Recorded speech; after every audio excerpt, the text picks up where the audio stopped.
Hi people, me again of course as always and as usual, Moino Ravenberg.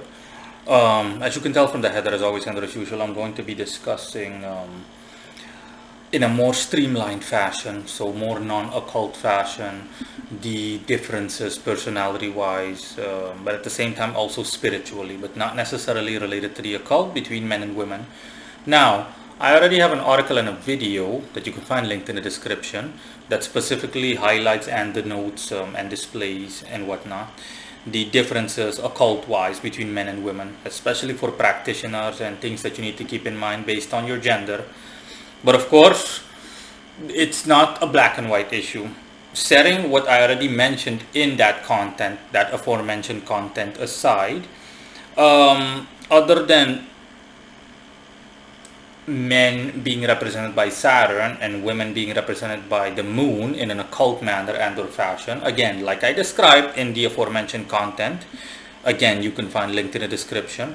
I suggest giving it a read or a watch and or listen if you haven't done so already. Other than all of that, men are also, unsurprisingly, which is something that the average person is aware of, and including you most likely that is watching this, or you who are watching this, those of you who are watching this, men are represented by Mars and women are represented by Venus. In a non-occult manner, and yet at the same time also spiritually applicable or mentally applicable and or mentally applicable. That is the case because men, generally speaking, represent dealing with the physical. They represent dealing with all the things that the planet Mars symbolizes. Men also represent dealing or interacting with money, but specifically money belonging to third parties. Okay, when you look at the world, obviously the majority of financial institutions are run and maintained by men.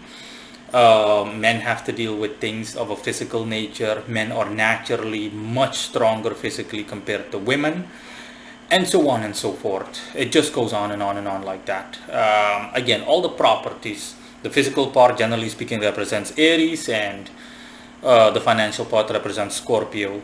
Men in general have a stronger sex drive, or they're more inclined to lust rather than to having sex for lustful means, as in I want a good piece of meat, a piece of ass, compared to women, and so on and so forth. Okay, those are the properties of, zodiacally speaking, Aries and Scorpio, as most basic practitioners will be aware of, or practitioners will be aware of at a basic level.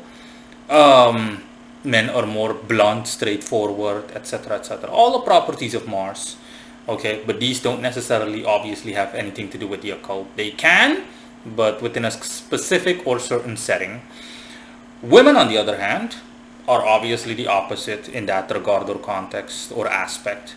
They're represented by Venus and its ruling zodiac signs Libra and Taurus and Libra specifically.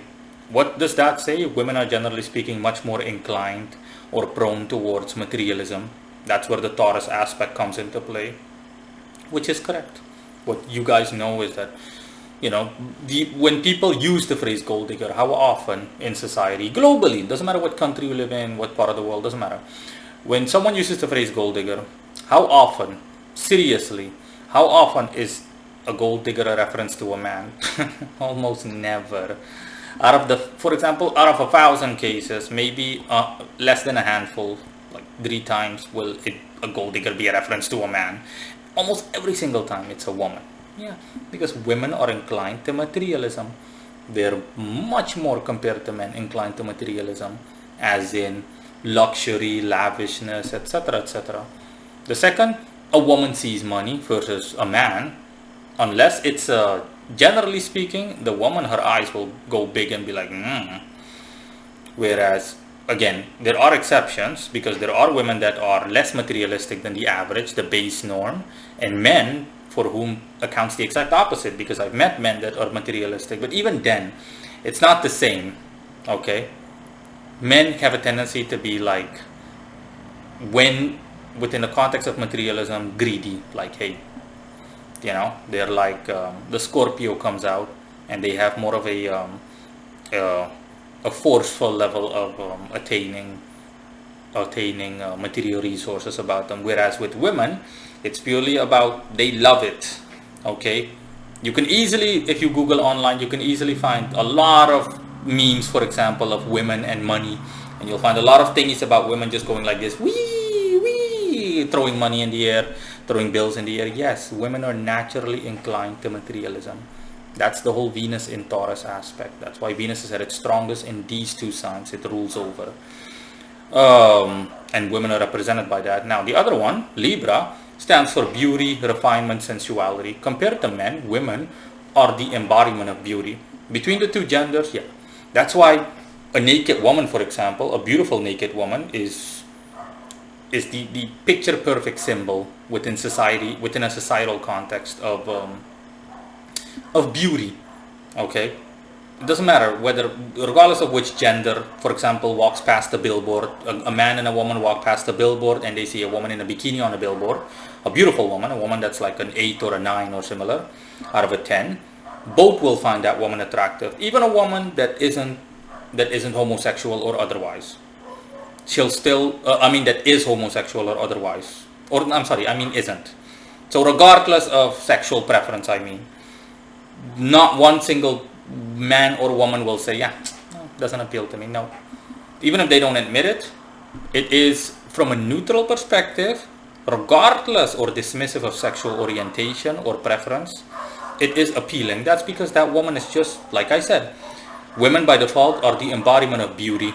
Okay, that's why the phrase Aphrodite, a reference to the Greek goddess Aphrodite, is simply, she's a woman. Naked woman, sexy. Naked man, it's more funny, honestly. I'm not saying that a guy cannot be attractive and whatnot. Obviously, you have a lot of handsome men in the world, including me, obviously. No offense meant to anyone that thinks that I think too highly of myself, but as always, I don't care. You don't like it, piss off. That's simple.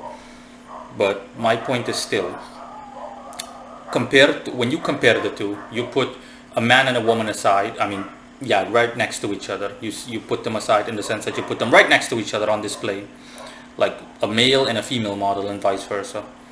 Generally speaking, they're both equally attractive in every aspect of the word, etc. There is no distinguishable difference in status or stature or anything like that, physically as well as otherwise.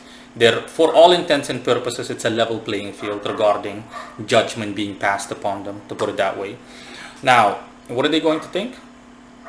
What are the majority of people you ask are going to think who's more attractive? The majority of people will say the woman is more attractive, as in she's naturally more appealing, because women are just that. They're naturally more appealing because that's their natural affinity. Women they have a natural affinity towards beauty and refinement and whatnot, and sensuality.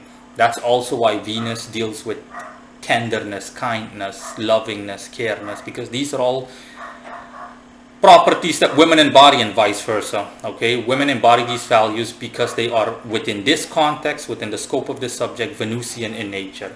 And with men, it's the exact opposite.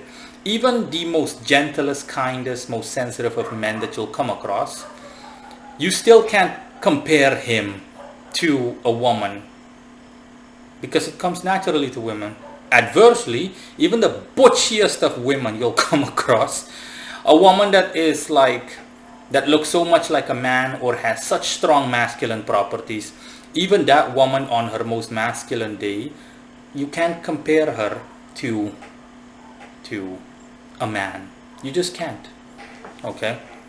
You put the most feminine man and the most masculine woman next to each other.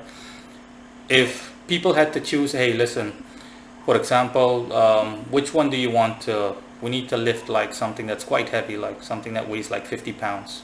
Which one do you choose, like the feminine guy or the masculine woman? People will still choose the feminine guy. It doesn't matter how feminine he is.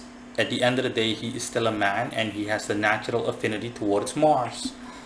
And that woman, doesn't matter how butch she is, it doesn't matter how this she is, how that she is, most people would bet against her, literally and figuratively speaking, bet against her being able to lift that same weight. Because again, these are the natural properties, Mars and Venus. So yeah, that's it guys. Bye bye until next time.